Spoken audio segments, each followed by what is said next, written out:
안녕하세요. 안녕하세요. 예, 지금 우리 임소연 씨께서 북한 성경으로 보는 마태복음 여러분 잘 듣고 계시죠? 예, 저도 틈틈이 듣는데 북한 성경이 또 나름대로 은혜를 많이 주는 것 같습니다. 네, 그렇죠? 맞습니다.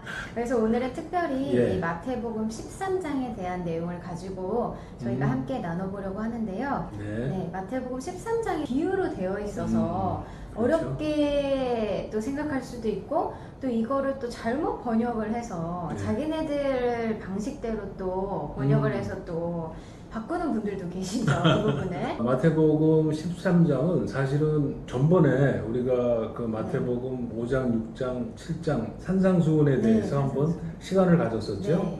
네, 예, 그 산상수훈과 이 마태복음 13장은 하나님 나라에 관한 특징을 얘기하는 연결된 문장이라고 보면 될 것 같습니다. 옛날 이스라엘 역사를 보면은 모세를 통해서 성막을 지었습니다. 그 성막에 하나님 나라가 임했다 하고 많은 분들이 알고 있습니다. 또 성막 이후에는 솔로몬을 통한 그 성전을 지었고 그 성전에 하나님이 계시다, 하나님이 임재하신다, 하나님 나라가 임했다 이렇게 저희들이 알고 있습니다. 그런데 하나님 나라가 예수님이 오시고 난 다음에는 이게 완전히 달라졌어요. 그 성전이 다 이제 무너졌습니다. 예수님 이후에 완전히 다른 그 하나님 나라가 우리에게 임하게 되었습니다. 그래서 하나님 나라가 어떻게 임했는가 그 하나님 나라의 비밀을 이야기해 준 것이 오늘 저희들이 한번 살펴보고자 하는 마태복음 13장의 말씀입니다. 자, 예수님께서 이 땅에 오셔서 제일 먼저 그 공사역을 시작했을 때 첫 말씀이 마가복음 1장 15절에 보면 가라사대 때가 찼고 하나님 나라가 가까이 왔으니 회개하고 복음을 믿으라 이렇게 말씀을 하셨습니다. 그 첫 말씀이 하나님 나라가 가까웠다 이런 말씀을 하셨고 3년 반 정도 공사역을 하셨다고 저희들이 알고 있는데 예수님께서 십자가에 달리시고 또 부활하신 후에 그 승천하시기까지가 10일 정도 되는데 그 40일 동안에 네, 그 중요한 그 교육을 제자들한테 하셨는데 그 중요한 교육의 내용이 바로 하나님 나라였습니다. 사도행전 1장 3절에 보면은 여러분 잘 아시겠지만 그가 고난을 받으신 후에 또한 그들에게 확실한 많은 증거로 친히 살아계심을 나타내사 40일 동안 그들에게 보이시며 하나님 나라의 일을 말씀하시니라. 그만큼 예수님이 그 하나님 나라를 귀히 여겼다면 우리들도 또 그렇게 중요하게 여겨야 될 것 같습니다. 이 마태복음 13장에 씨 뿌리는 비유가 나오죠. 좋은 땅에 뿌려진 그 말씀이 씨가 100배, 60배, 30배의 열매를 맺었다고 하는데 네, 그 열매가 무엇인가 하는 것이 오늘 이 하나님 나라의 비밀의 그 관건인 것 같습니다. 그 이스라엘 백성들이 메시아가 오는 것을 굉장히 고대했죠. 그렇죠. 예, 네. 그 메시아가 오면 하나님 나라가 완성이 되어서 그들이 꿈꾸던 그런 나라가 만들어지리라고 생각을 했습니다. 예수님 시대에도 마찬가지로 그 메시아가 오는 그 하나님 나라는 가시적으로 온다고 생각을 했고 또 정치적으로 온다고 생각을 했습니다. 그런데 예수님은 그 메시아와 하나님 나라의 도래를 부정하셨어요. 그래서 이 유대인과 그 서기와 바리새인들하고 상당한 갈등을 빚게 되었는데 예수님이 말씀하시는 하나님 나라의 도래는 세상의 가시적인 나라를 세우는 것이 아니고 전혀 다른 방법으로 오게 된다는 것을 그 제자들한테 말씀을 해 주셨던 겁니다. 30배, 60배 그 열매라는 것은 무엇인가? 우리들이 이 하나님 나라와 그 비유에 그 비추어서 좀 정확하게 알 필요가 있을 것 같습니다. 네. 대부분의 사람들이 이 열매는 예수님의 명령을 따라서 실행하여 나타나는 하나님 나라 백성의 거룩함을 나타내는 열매다. 그 열매는 거룩함을 나타내는 것이다. 또 어떤 분들은 그 열매는 그 말씀에 따른 성령의 열매다. 좋은 품성이나 또 선한 일이나 또 의로운 일이나 이런 어떤 그 행위적인 그것을 열매로 생각하는 분들이 많은 것 같습니다. 그렇다면 굳이 이걸 예수님께서 하나님 나라의 비밀이라고 이 비유를 말씀해 주셨을까요? 그렇지는 아닌 것 같아요. 예. 그렇죠.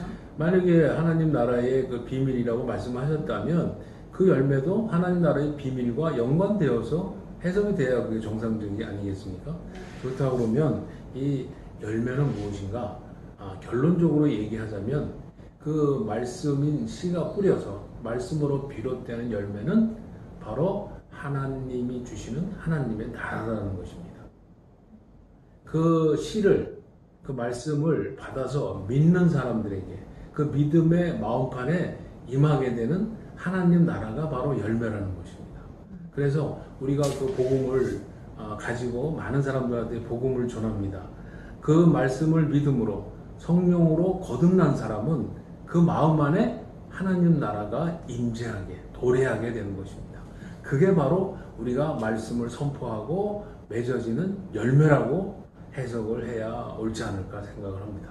그래서 사람 하나하나에 하나님 나라가 임재하게 되고 그런 하나님 나라가 점점 믿는 사람의 증거에 따라서 하나님 나라의 수가 드러난다. 이렇게 해석을 하면 될 것 같습니다. 증거되는 말씀이 무엇이 있나 한번 살펴보자면 누가복음 17장 20절, 21절 소연 씨 거기 한번 읽어주시겠습니까? 바리새인들이 하나님의 나라가 어느 때에 임하나이까 묻거늘 예수께서 대답하여 가라사대 하나님의 나라는 볼 수 있게 임하는 것이 아니요 또 여기 있다 저기 있다고도 못하리니 하나님의 나라는 너희 안에 있느니라. 아멘. 예, 바로 이 말씀입니다. 하나님의 나라는 너희 안에, 심령 안에, 마음 안에 있다. 성령이 내주하심으로 그 성령께서 통치하는 하나님의 나라가 우리 마음 안에 있게 된다는 것입니다. 또 로마서 14장도 있죠. 14장 17절. 네, 하나님의 나라는 먹는 것과 마시는 것이 아니요 오직 성령 안에 있는 의와 평강과 희락이라. 아멘. 예, 하나님의 나라는 바로 이 성령을 통해서 이루어지는 나라입니다. 바로 이 성령께서는 우리 안에 들어와 계시지 않습니까? 네. 예수님을 통해서 우리 죄 사함을 받고 의로워진 우리에게 성령이 우리 안에 내주하심으로 우리가 거룩함을 입고 구원을 받게 되는데 바로 그 성령이 내주할 때에 하나님 나라가 우리 안에 임재하고 이루어지게 되는 것입니다. 예, 그리고 또 마지막으로 하나 또 볼까요? 네. 그 마태복음 12장 28절 말씀. 그러나 내가 하나님의 성령을 힘입어 귀신을 쫓아내는 것이면 하나님의 나라가 이미 너희에게 임하였느니라. 아멘. 네. 그 귀신 나라가 쫓겨나간다는 것은 성령을 통한 하나님의 나라의 권세가 우리 안에서 이루어졌다는 것입니다. 제가 그 누가복음 4장을 굉장히 좋아하는데 누가복음 4장 18절 19절에 우리 안에 이루어진 하나님 나라 안에서 내 안에서 어떤 하나님의 통치가 이루어지는지를 설명을 하고 있습니다. 그걸 한번 좀 읽어봐 주시겠어요? 네, 누가복음 4장 18절에서 19절 말씀. 주의 성령이 내게 임하셨으니 이는 가난한 자에게 복음을 전하게 하시려고 내게 기름을 부으시고 아멘. 나를 보내사 포로된 자에게 자유를 눈먼 자에게 다시 보게 함을 전파하며 눌린 자를 자유롭게 하고 주의 은혜의 해를 전파하게 하려 하심이라 하였더라. 아멘.